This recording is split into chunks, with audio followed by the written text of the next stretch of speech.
Hello, everyone, and welcome to Prosper Sustainably's webinar on developing and implementing a strategic plan. I'm Josh Simmons. I am a collaborative strategist, consultant, and attorney with Prosper Sustainably. And for those of you who are not aware of the date, it is July 9th. I want to give you a little background on myself to introduce myself. So I'm the founding president of Prosper Sustainably, an consulting firm and other legal services firm that I started a little over a year ago. And Prosper Sustainably assists individuals, organizations, and communities in clarifying, pursuing, fulfilling their unique potential through various consulting and legal services. Prior to founding Prosper Sustainably, I was the director of the Santa Ynez Chumash Environmental Office. I am based out of Santa Barbara County. I do work all over the country, but I do live in Santa Barbara County. I'm actually in the process of moving from Solvang to Carpinteria. While working for the Chumash Environmental Office, I was able to transform that department into one of the leading tribal environmental agencies in the nation. Had a lot of success in terms of pursuing and obtaining grant funding, and was able to grow the program from about 2 to over 20 programs and initiatives and up to 15 staff members at one point. I also do training and instructing and lecture at UCSB and for other organizations. So there are several acronyms down below. You may or may not recognize some of them. In terms of strategic planning, I have I want to share some of my background with that. It's something for me, it's been kind of a lifelong pursuit. I think it's just kind of embedded in my DNA, but I've had more opportunity to apply it more recently with a variety of organizations. So currently I'm in the process of developing a strategic plan and work plan with the Paula Band of Mission Indians Environmental Department and also the La Jolla Band of Luis Sueño Indians Environmental Protection Office. Last fall I worked with the Rincon tribe in developing their strategic work plan. Last February, I helped Santa Barbara Channel Keeper, in facilitating their strategic planning retreat. I was on the board, and that was actually one of the last things I did while on the board. I did a lot of strategic planning type activities while working with the Chumash Environmental Office to help establish and pursue our mission, vision, and goals. And strategic planning is something that I apply in my own life. So the concepts that I'm going to discuss during this webinar, I believe that apply to an organization also apply to an individual and how they pursue their lives both personally and professionally. And I think the ultimate goal is to actually eliminate the barrier between those personal and professional pursuits. And I think personal strategic planning is the way to get there. So before I get into the webinar objectives, I just want to let everybody know that there's going to be a survey at the conclusion of the webinar. I value and welcome your feedback. I want to be able to improve upon my presentations and ask a variety of questions that will help me in better serving people and just better providing future trainings and webinars. Yeah, I mentioned this before, but if you have any questions or any issues, you can type them in the lower left hand portion of the screen. I'm doing my best to monitor those. I'm likely going to answer any questions at the end, but if something pops up that I think is timely, I may answer it then. So, and I'll go back through and try to scroll through to make sure that I address all of the questions. I also want to let people know, good question, Terry. I am going to make the presentation, the PowerPoint presentation, a video recording of this presentation and the resources that I mentioned described here. I'm going to make them available on my website. It may actually be about a week and a half before I can get them up. After this webinar, things start to get pretty busy for a little while, but I'm going to upload the recording to YouTube and upload those all to my website. And anybody who registered for this webinar is on my email list and will receive an email notification of when those are posted with the link. So, don't worry about having to take too diligent a note. You can come back to this later on, and I hope that these resources end up assisting your organization for some time to come. In case this does happen occasionally, if I do have technical difficulties and get disconnected for some reason, again, knock on wood, stay on. It just means that some maybe for some reason I got dropped. The webinar will remain going, and I just need to reconnect. So if you for some reason can't hear me, if you can't hear me, let me know through the chat window, and I'll be able to read your comments. But if for some reason I disappear for a moment, I should be back on. I have not had. I've only had that happen one time. And one thing I want to say too is that, I am able to offer this as a free webinar because any meeting does that through the support of ads. So you'll have some ads pop up on the side of your screen. Unfortunately, I wouldn't be able to offer these for free if I did not utilize this service. So I'm actually pretty thankful that any meeting offers this. And I've actually just figured out the technology now where I can show the whole presentation slides without having any issues with ads and things overlapping it. So you should all be able to see the full screen. And lastly, I want to just remind people that in terms of audio, if the audio you're hearing, if it's not good, then try switching. If you're listening through your computer, try switching to your phone. And if you're listening to your phone, try switching to your computer. If you can't resolve it and it's just still bad, it's usually associated with your internet connection, then this will be fully recorded. You'll be able to hear it loud and clear on YouTube when I post it. All right, so now we can dive back into the presentation. I'm very passionate about strategic planning, both on an organizational and a personal level. Strategic planning allows an organization to clarify its purpose and highest goals. If done well, it will help an organization maintain alignment with that highest purpose and those goals, and optimize resources in pursuing those along the way. Strategic planning is one of the most important and powerful processes and documents and systems that should be central to how any organization operates. It should be the focal point of major decision-making processes, and everything should flow down from a strategic plan. Actually, in preparation for this webinar, I looked up some statistics on strategic planning.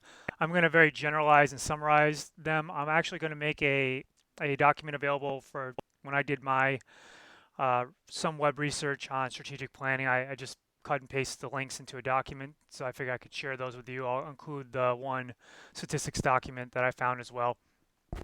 The almost 100% of typical workforce doesn't understand the organization's strategy. The stat here I have has 95%. So I'm going to use just kind of, like I said, just general majority, vast majority, rather than perfect numbers, because I'm a little suspect of exact statistics as it is anyways. But in terms of that, most executive teams spend probably less than an hour a month discussing strategy. The vast majority of companies with a strategic plan don't actually execute their strategic plan. Most organizations don't utilize a strategic plan in when they're budgeting and other processes. So, there's a major gap there. But the thing is that most organizations, in general, I believe either don't do strategic planning or don't do it effectively. And if this is your organization, you are not alone. And instead of seeing this as a problem, you have an opportunity in front of you. You may be an organization that's doing well right now without effective strategic plans or strategic planning processes. And when I say strategic planning, I mean strategic plan development and management, or strategic plan development and implementation. So if you're doing well, you have an opportunity to do that much better.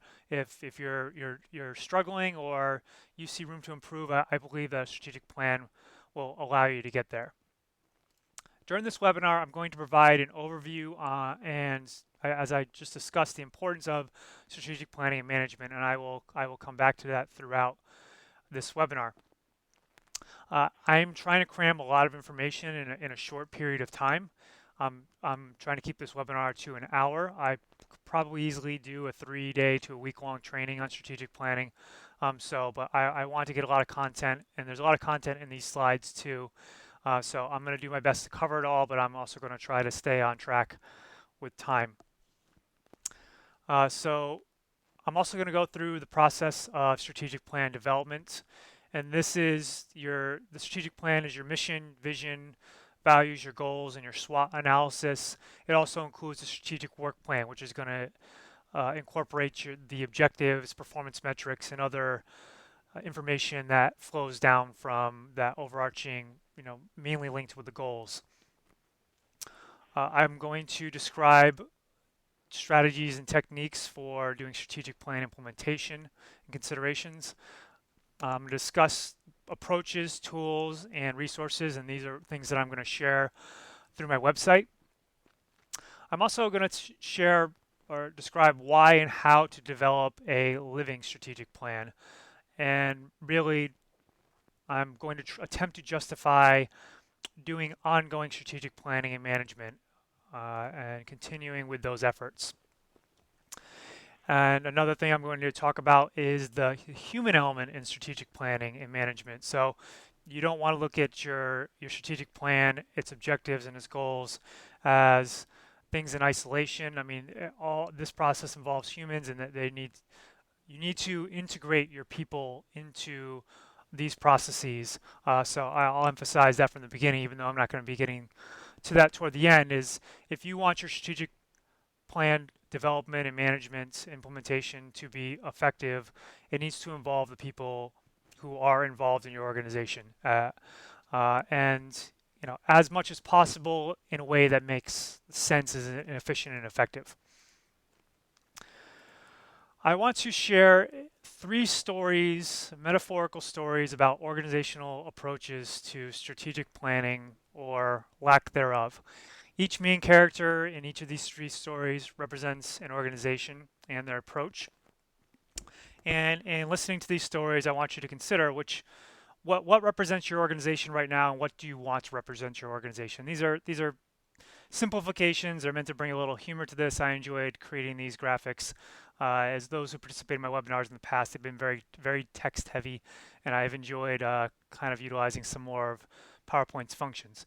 So story number 1, the main character is Alice, and this is taken from Alice in Wonderland. So some of you may know where I'm going with this already, but I have a bit of a twist to it. So Alice has a good heart, as you can see in the middle of her body right there. She possesses strong values, but she's struggling in some other ways right now.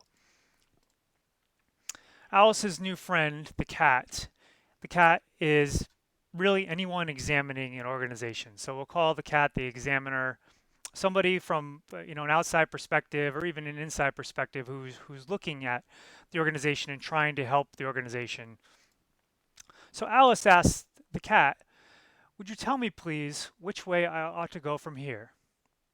And the cat responds, "That depends a good deal on where you want to get to." I don't much care where." And the cat responds to that, "Then it doesn't matter which way you go." So that is a direct quote from Alice in Wonderland. And in this case, even though Alice has strong values, she doesn't know where she's going. She lacks a mission and vision. So you got to think, you probably don't want this to represent your organization. You want to know where your organization is going. Story number 2, the main character is the gingerbread man. This is just, and I pulled the gingerbread man as one of the images on the internet. This may or may not be the gingerbread man from Shrek, but anyways, the main point is this gingerbread man represents a different type of organization. This organization does know where it wants to go. And here's its new friend, the cat. And the cat asks the gingerbread man, "I've seen you drive by 5 times. Do you want directions?" The gingerbread man responds, "Nah, I'm pretty sure I know where it's at." "You sure? I know this place pretty well." "Nah, this looks familiar. I think it's just a few more blocks. I'll get there." So this gingerbread man lacks a strategy or plan or tools to get to where he knows he wants to go. Again, you probably don't want this to represent your organization in the long run. The great thing is in both of these situations is these are evolving things. Even when you know where you want to go, it's still going to be an evolving thing as well. So even if you are this guy right now, you have the opportunity to improve. And the first thing is being aware of it and then taking the steps to improve. So a third situation, the main character is an enlightened yet practical being. This being, he or she knows where he or she wants to go. So let's say it's a she in this case. She has a mission and vision. That mission and vision is demonstrated by this map. So that X is where she wants to go. The thing about the map, though, is as circumstances change. The map may no longer reflect reality. The map looks a little bit old, probably found in, it's something that was developed, or the map was written a long time ago. It looks like. So these mountains, they may not be there. I mean, they could have been strip mined. Those things could be gone. This wetlands, or this lake right here, that could be filled in now, and that could be a condominium complex. So as this enlightened being is trying to get to her destination, she may no longer be able to recognize how to get there. So this is an enlightened yet practical being because she has a GPS. So in this GPS, you can see really her mission, vision, and values are guide, pray, and serve. So this enlightened being knows where she's going, knows her purpose, and has an adaptable tool or strategic plan that accounts for changing circumstances and ultimately can get there. So, as I mentioned, good news is regardless of where you're at right now, you have the ability to identify and or change your direction and develop the tools to get you towards your goals. So this is ultimately the type of organization and position you would hopefully want to be in. All right, so an overview of mission, vision, and values. Your mission is your what and how. It may also include your who and where. And these terms that I'm saying can have different definitions. They can be described differently. I think that my definition gets at the main concept, the main essence of what it is. So just kind of to bear in mind, I don't think there's really any right way or wrong way to describe these things, except in terms of what's effective and what's not effective. So right or wrong is effective and not effective. So for purpose, this is the purpose of the organization, and it's something that you want to be clear and concise. An effective mission statement will guide the decisions about the organization's priorities, its activities, the roles within and the responsibilities within the organization, and other things. But it may attempt to do so, but you don't want to have something that's so unwieldy. It really, your mission statement needs to guide the people who are part of the organization. It doesn't so much matter if anybody can read it and know exactly what's going on, so long as the people who are involved, it guides them. Your vision statement, on the other hand, is the ultimate state of success. It's probably the why that's driving you to do what you're doing. Another way to state this is if your organization is completely successful, how do you imagine it being in the world or impacting the world in X number of years? So depending on the lifespan of your organization, that could be 5 years, 10 years, 20 years, 100 years.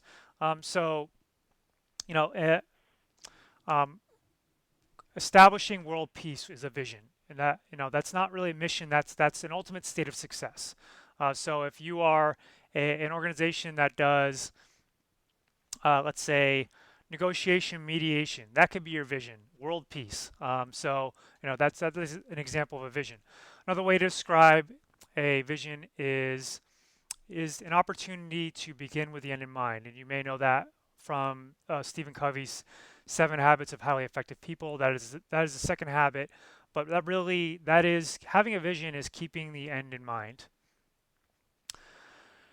An organization's values are the beliefs that guide the behavior of the people who are within and interact with the organization, or who are part of the organization.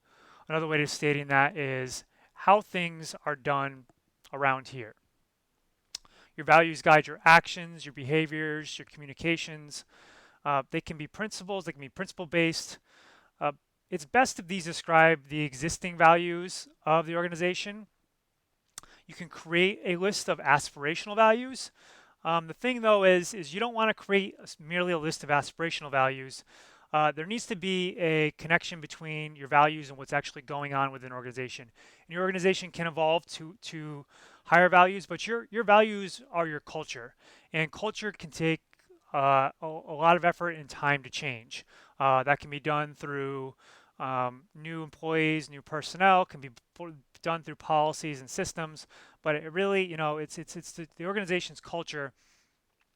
And if your values do not reflect the actual organizational culture, then it's going to actually hurt your organization. It could actually be counterproductive because people are going to say, "Oh well, my organization believes in its employees, or says it believes in its employees and developing their employees to be the best people they can be and assisting them in their professional development, but that's not the actual case. They don't provide any of those opportunities, and that actually can hurt your culture. It can lead to a worse culture. So describe you wanted to identify and describe your existing values, the good ones and even perhaps the bad ones, and then you can develop aspirational values. But you're not, just because you list them as values doesn't mean that's who you are and how you're operating. Developing the organization's mission, vision, and values is an ongoing and evolving process. It may and it should take time. It's not something that I believe that you can just, if you don't have a mission, vision, and values, that you can just go to a retreat and then get these things all clarified. It takes, if you're talking about your overall highest purpose, then that takes time. I think you can get some of the essence and start to develop the right direction and develop drafts pretty quickly. And those drafts can guide you, but then as you are utilizing them to guide you, you get better insights to what's working, what's not, and what language you feel is inspirational and what's not. So mission, vision, and values can be inspirational. They don't necessarily have to be, but it is more beneficial if they are something that both inspires and motivates the people who are within the organization, who interact with the organization, and they can be updated and modified over time. And I believe that ultimately, especially in terms of a mission and vision, it probably is going to come to a point where and this could be something over a couple years, where you nail it, like it. You've recrafted it, and you're like, that's it. This is probably not going to change. I think it's good to still be open to changing it. Still good to review and reflect upon it and consider revising each year. But I think at some point you'll nail it. And so long as your organization has its own internal organization is going in a concerted direction. If your organization is in alignment with that mission, then that will always be appropriate. So one example of something that takes a long time. So when I was with the Chumash Environmental Office, it took probably about 2 to 3 years to develop the mission statement. There was an initial mission statement, and we ended up completely recrafting it. Excuse me. That process of recrafting that original mission statement took about 2 to 3 years. And the mission statement of the Chumash Environmental Office is to responsibly manage natural resources for sustained social, cultural, spiritual, and economic prosperity.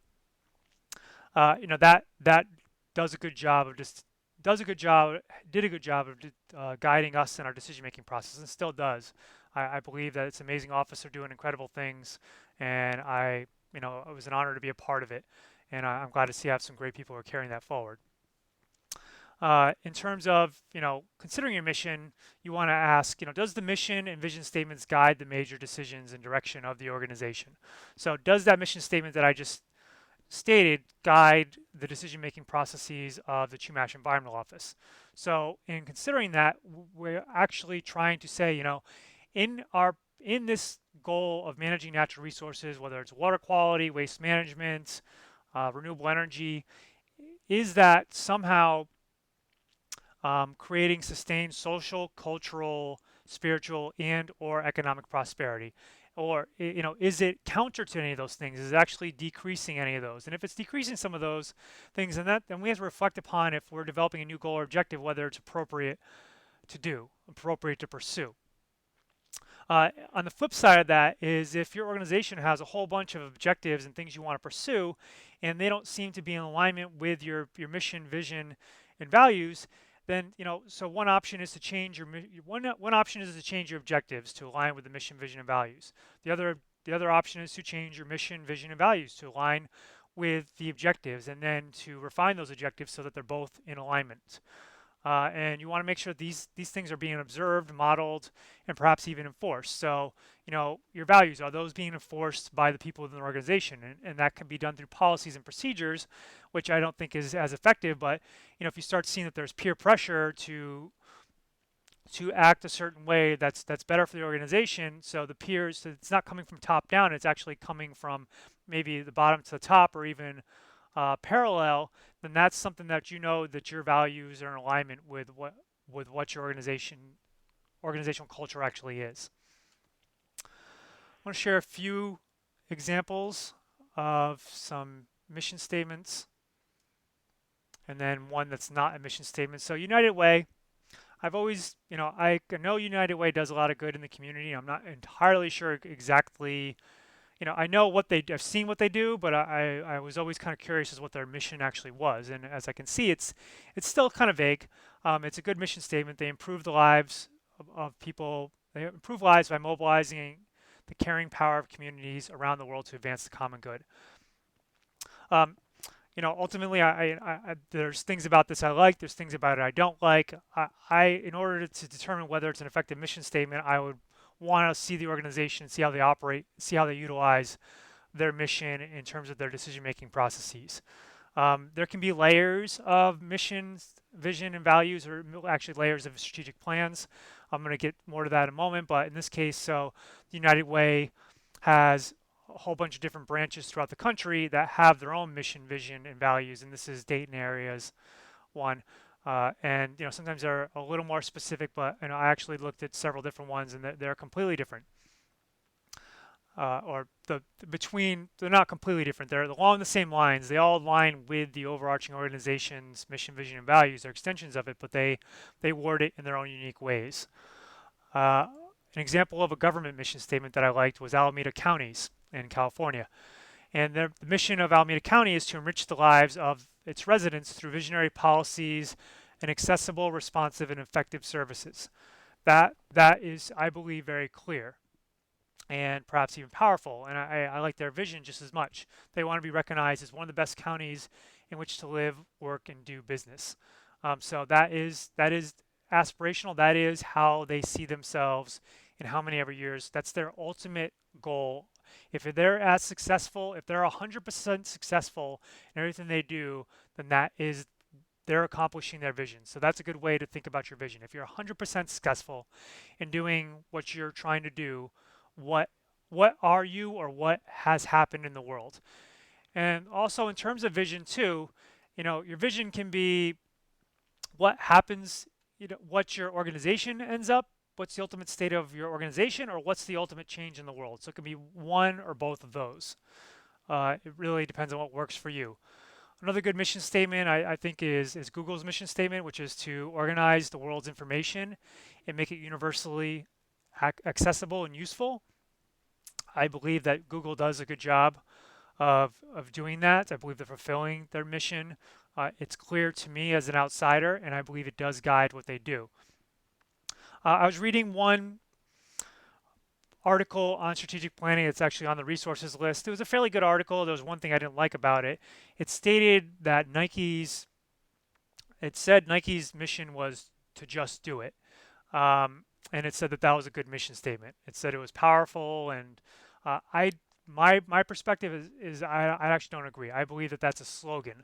I don't think that really describes Nike's purpose. You can have a purpose. You can have a purpose that reflects your.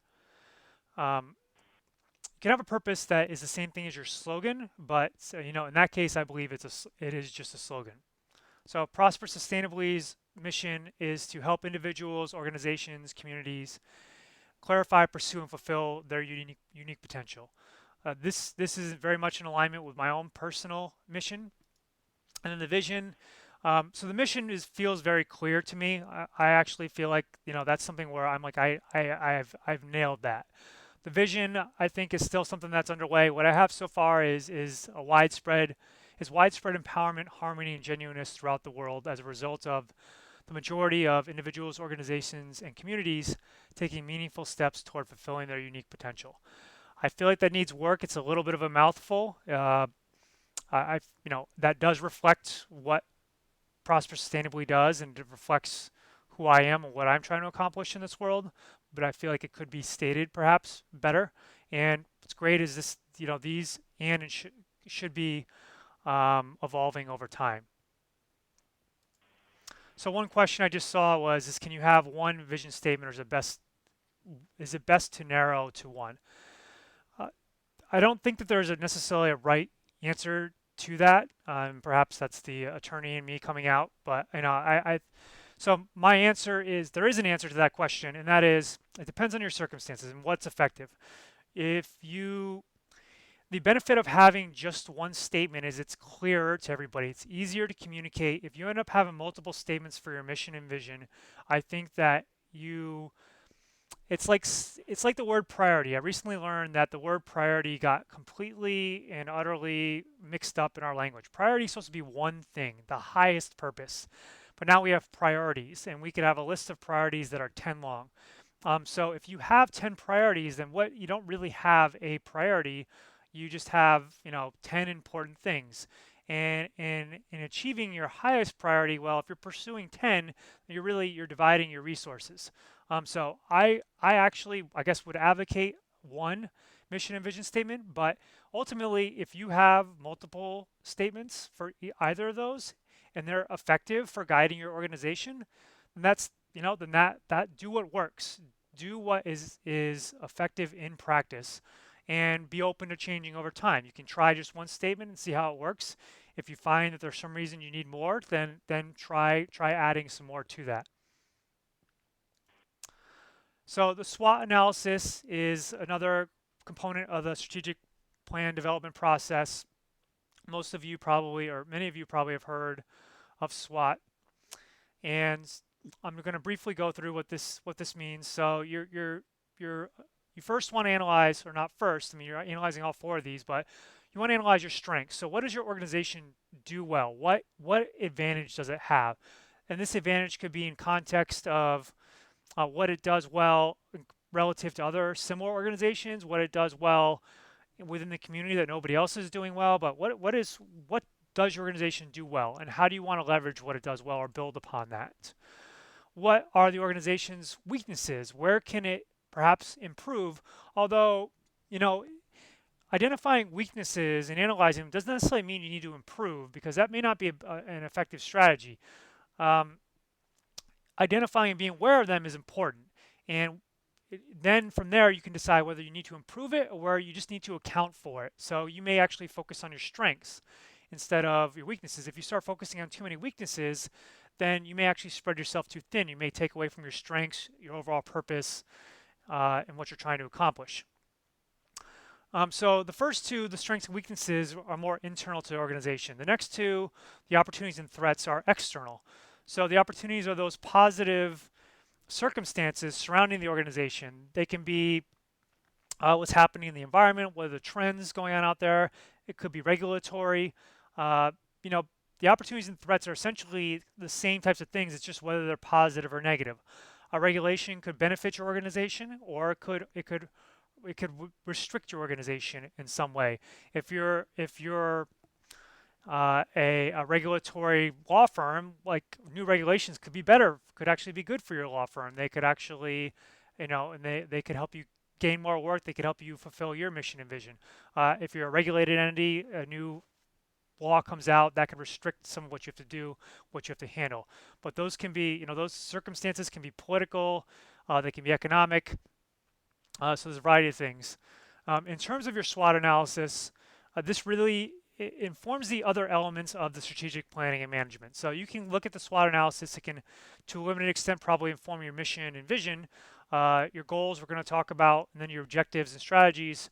From there, I mean, this is how you're going to craft those to address those strengths, those gaps, and this is something that I believe should be done at least annually.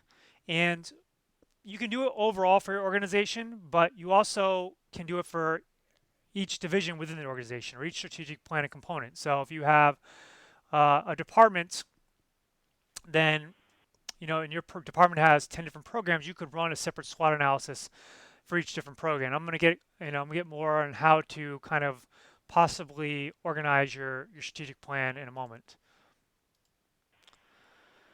So next I want to talk about goals and program areas. Your overall goals. So before getting into goals, the overall goals, I wanted to kind of just describe what I mean by goals.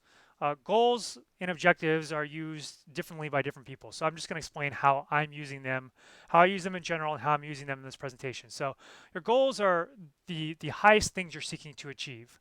They're more specific than your mission and vision. They can be time based, but they don't necessarily have to be. They may or may not be achievable within your strategic plan time frame. And we'll talk about some possible time frames for a strategic plan in a moment. So some examples of your overall goals are going to be the ones that guide your organization as a whole. Some examples of that could be decrease or eliminate the number of the decrease homelessness in a county. That's if you're decreasing it and you're trying to hit a certain metric, then perhaps it's something you can accomplish within a specified time frame. If you're trying to eliminate it, that may be something you never can actually accomplish, but it's something you always want to work toward. So another goal could be increasing your overall business profitability. That could be somewhat vague. You may want to be more specific than that. If you're a business, you may want to go public. You may want to achieve $25 per share. If you're an environmental organization that does a lot of different things in different areas, so air, water, waste, climate change, an overall goal might be to decrease or eliminate environmental impacts from human activities. Again, decrease could be associated with a specific metric. Eliminate means, that's ultimately your goal is to eliminate environmental impacts. You're probably never going to accomplish it, but it's something you always want to strive to do. And, some of those things can be aligned. All of those should be aligned with your mission and vision. Some, depending, could actually be your mission or vision and be at a higher level rather than at the goal level. The levels of specificity and measurements for these goals are going to vary from organization to organization depending on your circumstances, and that's something that you're going to identify through the process. Objectives, which I'm going to come back to later on in some later slides, are typically associated with one or more goals. You may have heard of the SMART acronym, that people associate it with either goals or objectives. I'm actually, in this case, associating it more with objectives. So objectives in this case are going to be specific. They're going to be measurable, so you can quantify achieving it. Achievable, they're relevant, typically relevant to a particular goal, and they're going to be time-based. An objective is usually associated with one or more goals, and it may involve a series of objectives. So, what are you going to achieve? If your goal is to eliminate homelessness, what are the series of objectives you're going to do over what period of time to accomplish that? And if you're accomplishing your objectives, you are making progress toward accomplishing the goal. Another part of the strategic plan development process, and a very important part, is defining your program areas. And so I keep saying program areas. This is an interchangeable term again. There really is, I couldn't think of a better term that describes all of these things more effectively. So in this case, it could be your business functional or operational units. It could be your divisions, your departments, or just areas of focus within your organization. And also, when I say organization, that can be a business, it can be a government, it can be a nonprofit, it can be a tribal community. I mean, it can be a community. An organization can already be the division or department within that community. So, these same things they don't apply just to the overarching organization. They apply to the departments within the organization. So you can engage in your own strategic planning process for your own sub-entity of a larger entity. So when you're defining your program areas, you want to cover all aspects of an organization, including even the administrative type activities. So in doing your strategic planning, especially in developing your strategic work plan, which I'm going to describe more in a few minutes, is you're going to want to cover everything that your organization does so you can account for everything. Because if you don't account for everything, then you're going to have gaps. So if you did your strategic plan, you just focused on your program areas, but you didn't focus on administrative or financial activities, well, those things require resources. They require personnel, and they actually support those other areas. They support those other goals. If you're not accounting for them, then you're not you're going to hinder yourself in effectively allocating resources and planning to move all those things forward. So some examples of program areas in a nonprofit organization could you could have a development as a program area. In either in any type of organization, you probably could have marketing. Outreach is another one that's kind of related to marketing. That also could involve community education. Financial management can be a program area. If you're in a environmental organization that does a wide spectrum of things, solid waste management. If you're an if you're a waste management organization, then your program areas would be subdivided below that. So you would then probably maybe have like composting could be a program area, hazardous waste could be a program area, education outreach could be a program area. So, you have to adapt these things based on your circumstances. This is a process of actually identifying and organizing these things in an effective manner. So, corporate social responsibility, employee development are some other examples, and the list could go on and on. And then you can have overall organizational goals that guide your organization as a whole, and then you also can have program area goals that are gonna guide each program under that overarching scope of the organization. You don't have to have separate overall and program area goals. It may make more sense. You may have your higher goals might be your overall goals. If you and then just your other goals are a little more specific. If you have other goals too, let's say you have a goal that just doesn't fit neatly into one category, it crosses over all of them. At that point, you may want to you either can list it under all those program areas, or you can raise it up to be an overall goal. So it's this is more of an art than a science. There's a science to this process, but there's definitely some finesse that's involved. And so like a program area goal could be under development, could be raise $1 million annually. So that's an example of a more specific program area goal, which isn't necessarily aligned. If your organization is focused on social justice, your more implementation specific program areas is not necessarily. We'll be concerned with that because obviously they're getting funding from it and there's overlap, but that's not going to be driving that particular. The people out in the field, the social workers, aren't going to be driven by raising $1 million. That should not be their goal within what they're doing on a daily basis. So I mentioned the strategic work plan, and at first I want to describe a strategic work plan by distinguishing it from the overarching strategic plan. So the overarching strategic plan is going to provide the overall direction and this guide the decision making of the organization. And there's more to it than that, as you'll see throughout this presentation. It also can be utilized to evaluate issues, opportunities, needs, and objectives. So as these things arise, you evaluate them in context of your mission, vision, values, and goals. A strategic work plan, on the other hand, is more of a blueprint for implementing the strategic plan. So how are you actually going to accomplish those goals that you've set forth? It'll give you the specific direction and guidance. I believe it's best to organize your strategic work plan by program area. It establishes the major objectives within specific timeframes. So I already mentioned, those objectives are the major steps toward accomplishing a goal or a series or multiple goals. A strategic work plan can also allow you to track and measure progress, performance, and achievements. It'll help you understand your resources, understand it and allocate. So that might be your funding resources, your employees, could be equipment, but it's good to understand what you have at your disposal and what you need and how to allocate it. And ultimately, it should help you oversee all of your organizational activities and adjust your direction as needed. So if crafted well, that's what it can do.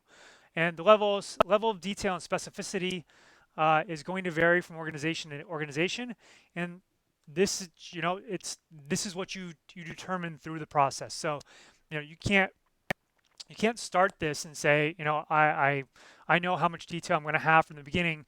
It's through going through that process you understand what's going to work best for your organization. in moving forward.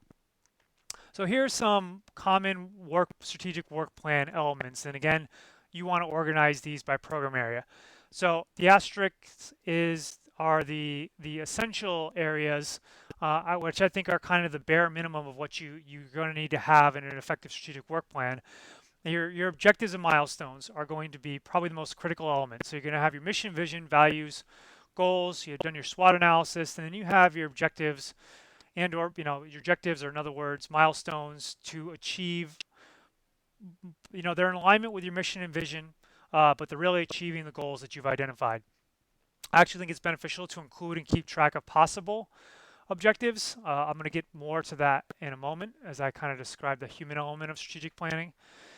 Another essential element of a strategic work plan is a time frame. Due dates aren't as critical. If you have a time frame, it kind of naturally puts somewhat of a due date. But in the strategic plans that I developed, I typically like to have the objectives listed by year, and it just helps you keep things on track. It helps you understand where you're going. Beyond that, you can have a series of performance metrics. You can have outcomes. There's lots of different ways you can also measure the performance in achieving particular objectives and goals. Your outputs and deliverables, what you're actually producing, can be something that you include, or what you're hoping to produce from achieving particular objectives. The financial resources associated with each objective. So as you can see, your objectives are organized by your program areas. Everything else is organized by objectives. So the personnel resources associated with each objective, including the roles and responsibilities. This can be down to the detail of which staff members working on which particular objective, how many work years they're going to be associating with each. Personnel resources can also be partnerships. So there might be a partner, there might be a consultant, there might be a contractor you have working on a particular objective. And then the urgency and status associated with each particular objective can also be included. In terms of developing a strategic plan, I don't know, whether you include and when you include all these things really depends. I think it's essential to start off with the objectives and the time frame. And with that, so by virtue of having objectives, you essentially already have some performance metrics embedded. You either have accomplished the objectives or you haven't. So it may be beneficial to your organization to have some more detailed performance metrics associated with those. It may have more detailed outcomes tracking, but you also need to be careful that you're not adding too much to your strategic work plan, because you don't want to be drawn from actually pursuing and accomplishing goals and objectives to focusing more on actually tracking and measuring your performance and meeting those. So there's a balance there, and I think that's something that can evolve over time. The strategic work plans that I work on are customizable. They're done in Excel, and actually I'm going to demonstrate one for you right now. So let me pull that up. So this is a strategic work plan. I just kind of grabbed one that I've been working on with some tribal organizations. The tribes who are on here may recognize this as an ETEP. Really, an ETEP, an EPA Tribal Environmental Plan, is a strategic work plan. And this is just kind of an example of what this could be. This particular, so as you see on the bottom here, there's several different areas. These are program areas. So there's kind of the media specific. This is education and outreach. And then there's a general category, which actually is a combination of administrative and financial and employee development related stuff. So how you define your program areas and what you put in them is up to you. It's ultimately what works, and it can change over time. You may have it one way for a particular year and find that you want to combine two categories, or you want to break up a category, or just somehow modify it. So, a brief overview of this is, so this is your, the title, description. You could have the program specific long-term goals, and then I organize these by year. And then there's the intermediate objective. This is the crux of it. This isn't relevant to other people, just for the ETEP. Outputs and deliverables. I actually build these spreadsheets in a way that you can run reports and filter pretty easily. So running pivot tables across multiple sheets. So that's why I actually add a program area so that I can filter based on which program areas I want to focus on at a given time. I add categories. Again, this is another thing that just makes the sheet more functional. These are roles. There could be a source of where we got that objective from. I already mentioned the rest. So, your personnel resources, your financial resources, possible funding sources, whether something's recurring or not. So completely customizable. And then, from there, you can actually utilize this. And this, in here, I think it's important to have kind of one line, higher level objectives. So, one example in here is conducting a climate change vulnerability and risk assessment. That's a major activity that involves a series of actions and steps. Those actions and steps are going to be within a work plan that's separate from this. And in this case, it probably will be in a grant proposal work plan. A next major activity would be developing a climate change adaptation plan. So allowing your community to adapt to the changing climate, or understanding how you're going to adapt to increased fire risk, how you're going to adapt to increased drought. Um, so, you don't want this to be too cumbersome. So in terms of what level of detail, that's something you may modify over time to make it manageable. And you want this to be manageable at a high level. This is typically going to be a best reference for a director or a program manager, and keeping and understanding everything that's going on within an organization. That's something they can look at in 10 to 15 minutes and get a broad overview and know exactly what they're working on within that particular time frame, whether that time frame is a year or whatever you decide for that to be. This is an example of a pivot table that shows how data can be organized.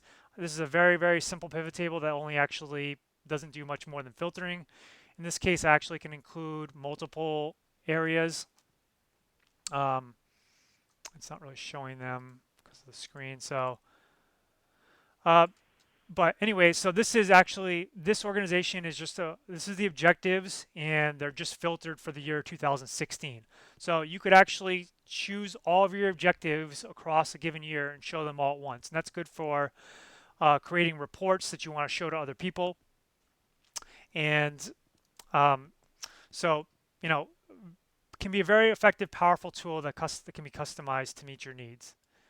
And it's something that you could do in Google Docs. Let's say you don't have Excel, you don't have to have the pivot table functions to kind of have a sense of to have a strategic work plan. So after you have your strategic plan, your strategic work plan, then you want to begin implementing it. And this is where creating and maintaining a living strategic work plan comes into play. And your plan is living because it's adaptable to the changing circumstances. And I believe that your living work plan should evolve over time as it's put into practice. The process of implementation also involves utilizing and updating your strategic work plan. So how are you utilizing it to guide your decision-making processes? How are you utilizing it to manage your programs and your employees? I recommend developing a perpetual 4 to 5 year strategic work plan. This really depends on your organization, how much it has going on. This could be a 2 to 3 year plan. I don't think it should be any less than 2 years. I think 4 to 5 is an optimal number. If you're finding that there's just too much detail, then perhaps you need sub-strategic plans for different units or different divisions within your organization, which I do believe that later approach does make a lot of sense. And in fact, you may, if your overall organization does not have a strategic plan, you still should pursue one on your own, and you may actually end up being a catalyst for other departments of the organization, or the organization itself developing a strategic plan. So the other advantage of your department being the only department with a strategic plan is that other departments are probably going to come to you um, when moving forward with things.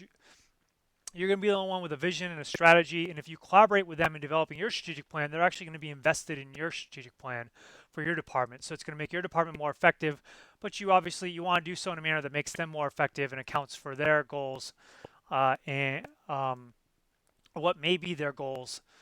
So when I say doing a perpetual 4 to 5 year plan, This involves reviewing and update each program area annually, and you can cycle these through on an annual basis. Let's say you have 12 different program areas. You could actually have one per month. If you have six, you could do one every other month. But I think uh, I believe that it's beneficial to continuously be updating those particular component areas. You want to look at them at least once a year.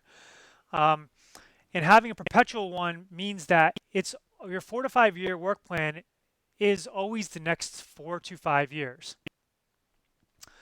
So after each year passes, so let's say I have a strategic work plan that's from years 2015 to 2019. It's a 5 year work plan. Uh, so at the end of 2015 during 2015, I'm going to archive 2015, the year that just passed.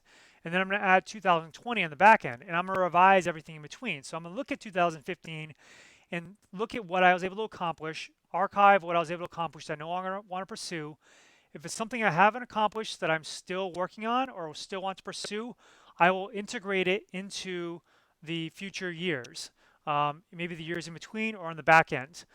So those years in between are going to be modified based on where you're at, how circumstances have changed, and then at the very back end, you're going to then map out, where does 2019 and 2020 end up going. And then customizing and populating with key information, and you can run reports with that. When you run those reports, what you can do is if you input your funding sources, your employees, the employee resources, how many work years, you run those reports, you actually can identify whether your employees, let's say you have a director position, let's say you have an outreach position. If those positions are, let's say you integrate them associated with all the objectives, and you found that your education outreach coordinator or your marketing professional, they're just one person, and you've essentially with the objectives, you've allocated 2 years to all the activities you're supposed to do in this 1 year. You're going to have to find some way to reallocate those resources to other personnel, or you're going to have to shift some of those objectives to the following year. So you're going to be adjusting this work plan, or have the ability to adjust the work plan based on running these reports. And then utilizing and updating the strategic plan is something that's part of the strategic planning process. This is reviewing your mission, vision, values, your SWOT analysis, and goals at least annually. And then you may want to do an in-depth review and revision of that overarching strategic plan every 4 to 5 years. Your strategic plan should be an ongoing evaluation tool. So as you consider opportunities, issues, new objectives, you should be evaluating those in the context of your mission, vision, values, and goals. And if they don't align, then either the objectives need to change or those overarching goals and mission, vision, and values need to change. It's important to communicate your strategic plan on an ongoing basis. I'll get more to that in a moment, right here actually. So this is about kind of the process from going from development of your plan to implementing your plan. So there's kind of that bridge of how do you move from one phase to the next. Communication is critical. So communication and training are kind of two critical components of this. So first, communication is you want to communicate the results of the strategic planning development process. You want to communicate the results of the strategic plan to the people involved within your organization, describing how the plans will be implemented and utilized within the organization. So I'm going to talk more about that in a moment, but how is your plan going to be put into practice? What policies and procedures are going to need to be utilized by the people who are going to be utilizing them? How is it going to guide them on a day-to-day basis? When and how will the plans be updated? Will it be annually? Will it be, if you're looking at different program areas, maybe the program areas are being updated on a monthly or quarterly basis? Figuring that out and putting in the processes and procedures for doing it. It's also good to be able to solicit and receive ongoing feedback and input into your strategic work plans. Your employees will be more engaged if they feel like they've uncovered either issues or opportunities, and those things can be addressed in the work plan. You want to communicate the new organizational language. This is the mission, vision, values, and goals. Communicating those initially and then on an ongoing basis so people know what they are so they can remain in alignment. That was one of the top things I said, is most people in organizations don't have any idea of what their strategy is. I mean, they may have like a rough sense of it, but you can make sure they know the exact strategy. And then also the strategic planning and management terminology. even things like goals and objectives. Like, make sure everybody's on the same page and using, when they say performance metrics, what does that mean? When they say outcomes, what does that mean? These things mean different things to different people. And then training. You want to train your personnel on how to utilize a strategic plan and work plan. How do they use it for identifying and determining the direction of their program? As a director, how am I going to utilize the plan to direct my staff? How am I going to utilize it to manage the program? How is the plan going to be utilized in the executive decision-making processes? Um, Doing training on how to run the reports, running pivot tables, and then how to build action plans from your strategic work plan. Lastly, how to review and update both your strategic plan and strategic work plan.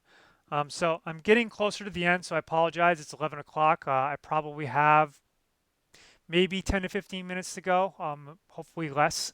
But if you have to go now, I understand. If not, then I'm happy you're able to stay. This is an important portion of the process. Perhaps the most important portion of the process is the human element. So, how do you get people involved in this? Obtaining your stakeholder input and involvement is critical to the success of strategic planning and implementation, including and especially employees at all levels. And so this is where you're going to create the buy-in and alignment. You want your employees to understand, to have bought in, and to align their actions with a strategic plan.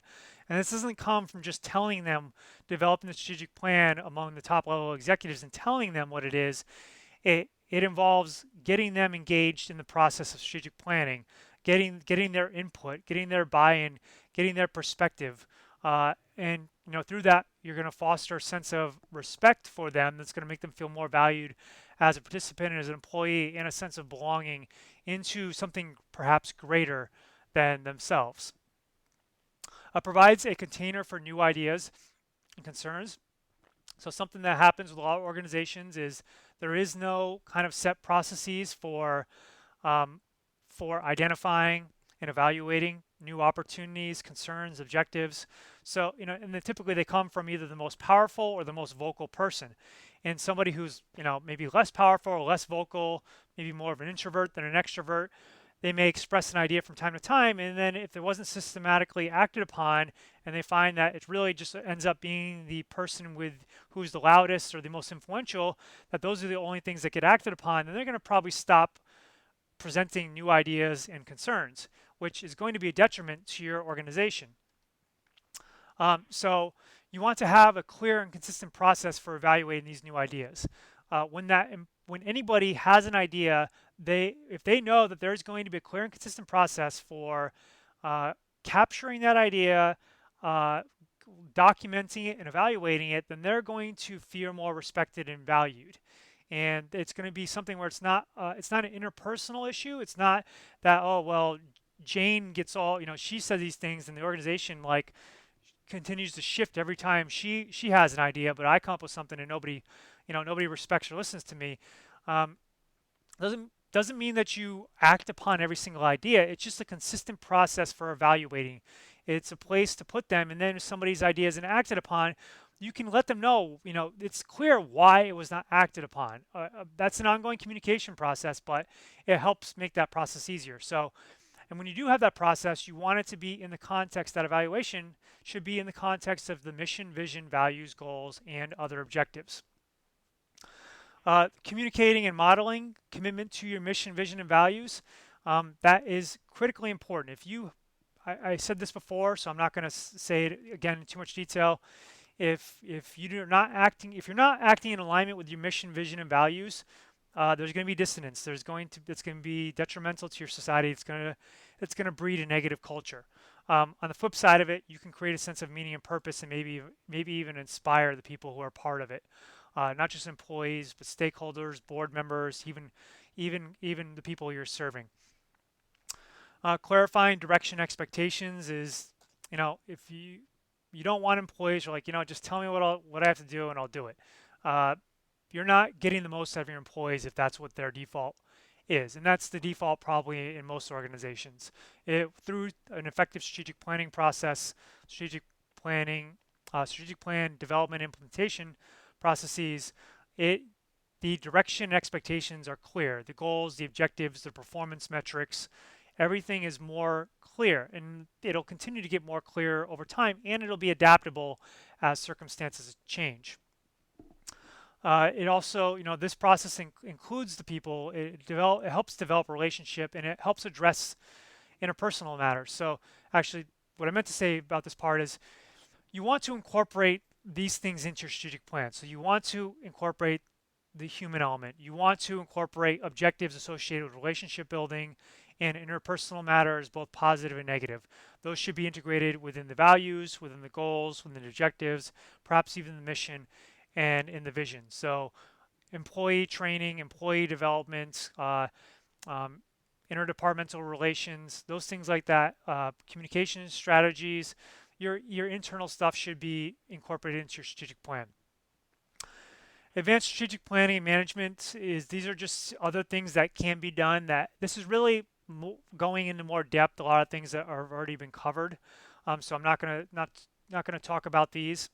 You can probably learn more about these and some of the resources I'm going to provide.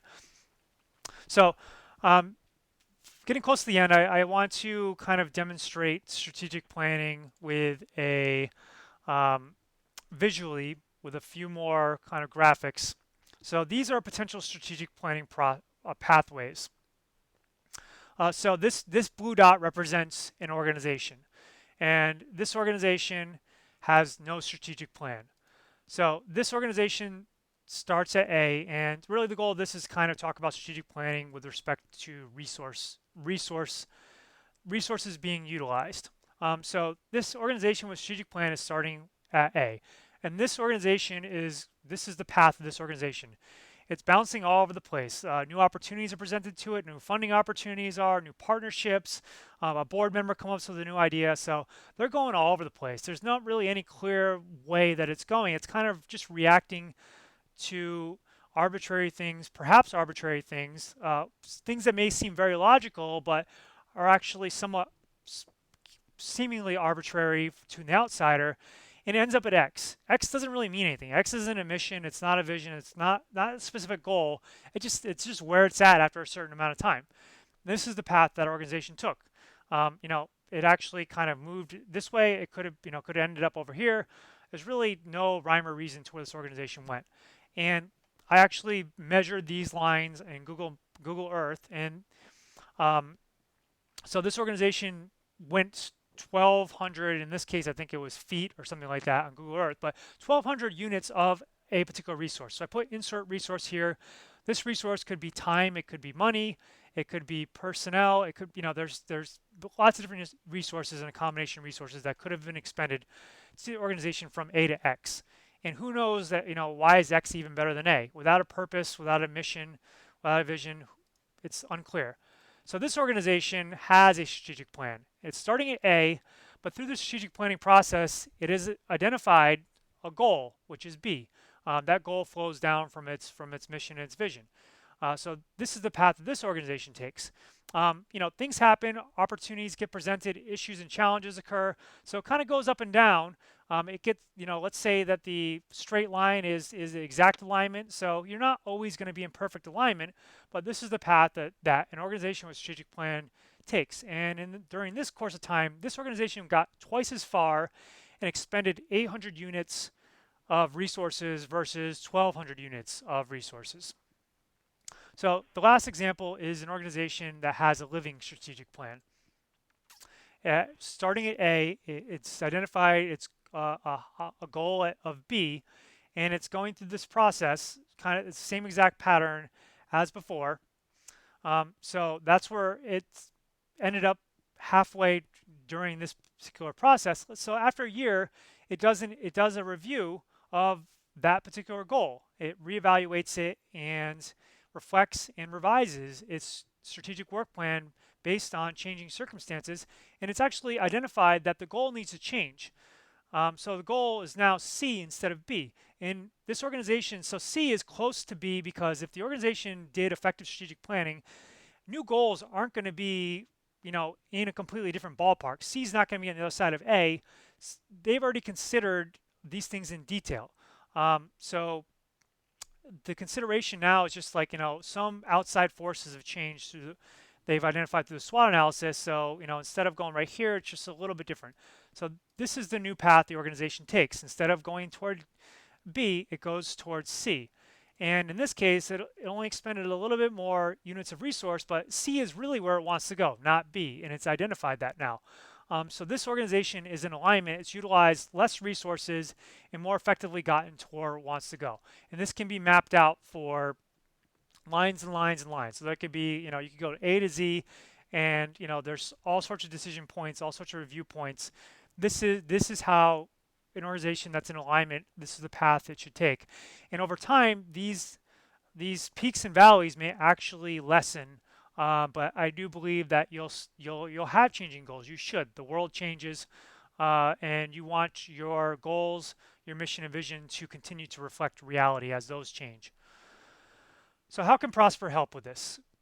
So I want to share what Prosper can do to work with you during this process. So Prosper can gather, organize, and analyze and communicate the information that you have that's relevant to the strategic planning process. This includes document review. You may have a strategic plan already um, that needs to be reviewed. There may be other plans that are relevant to that. There's all sorts of documents. It really varies from organization to organization. So I would help you identify those organizations. I would review all those. I would organize them, analyze it, and then communicate the organized results and analysis to you based on the input of what you've identified as being most important. Another way to gather information is through strategic planning retreat.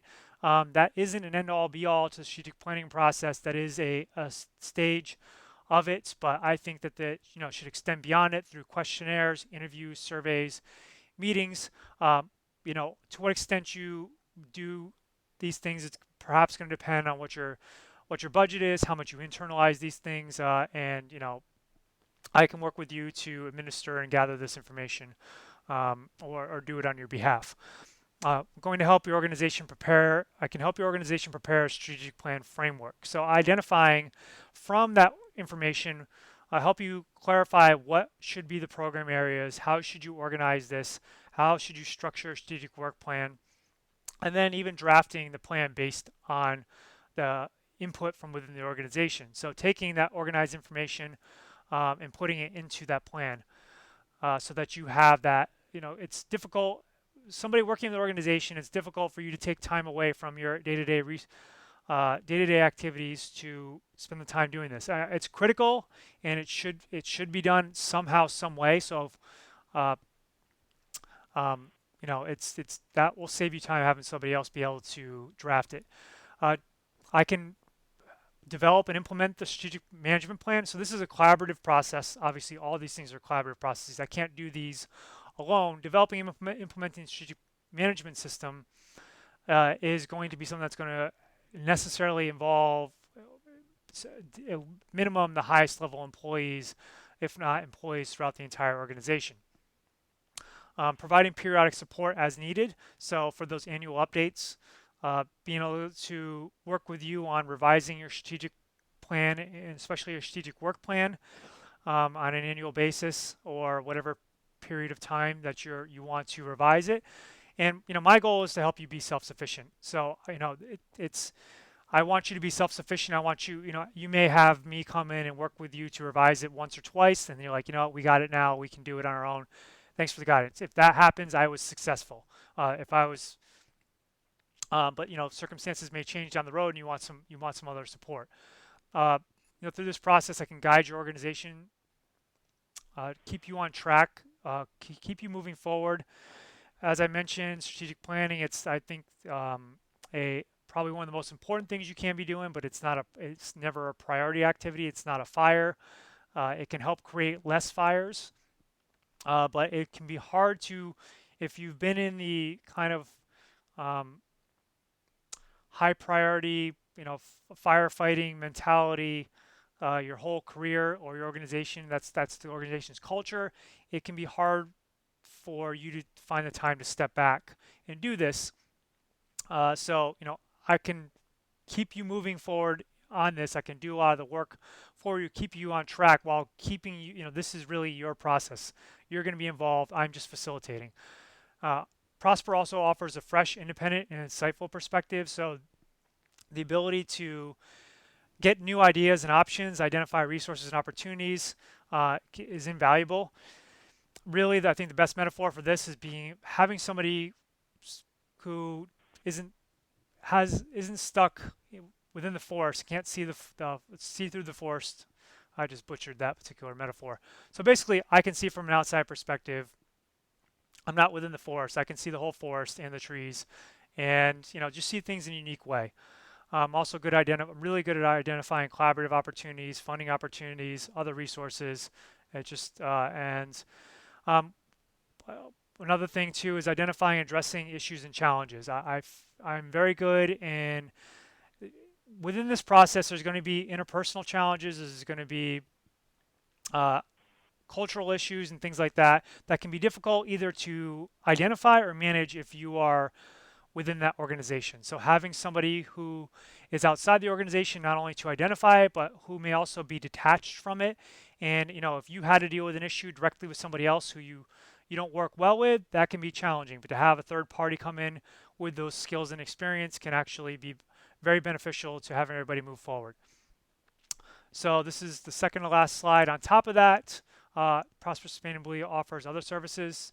So strategic planning for me is a collaborative process. So that's why Prosper offers collaborative strategic planning and management.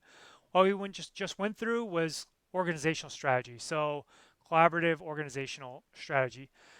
As I mentioned in the beginning, these same things apply to an individual strategy. So I also offer collaborative individual strategy services that it's I guess in other words, coaching. I don't like that word at all, but working with you on your own personal and professional strategies to get where you want to go with your life. Prosper does grants writing and grants management. I'm very successful with that with the Chumash and Beyond. Program management and project development, or vice versa. Feasibility studies, new venture planning, which is business planning that could be market analyses, a wide variety of environmental sustainability services. So things like evaluating your organization for environmental sustainability or energy sustainability, so in developing a plan, a cost-effective plan to utilize your resources most effectively. So, and there's other environmental services even related to NEPA and CEQA, and then doing writing, speaking, and training associated with all these. So, and environmental services apply to the other above more general services as well. And you can find those at prospersustainably.com/services. So thank you very much. I really appreciate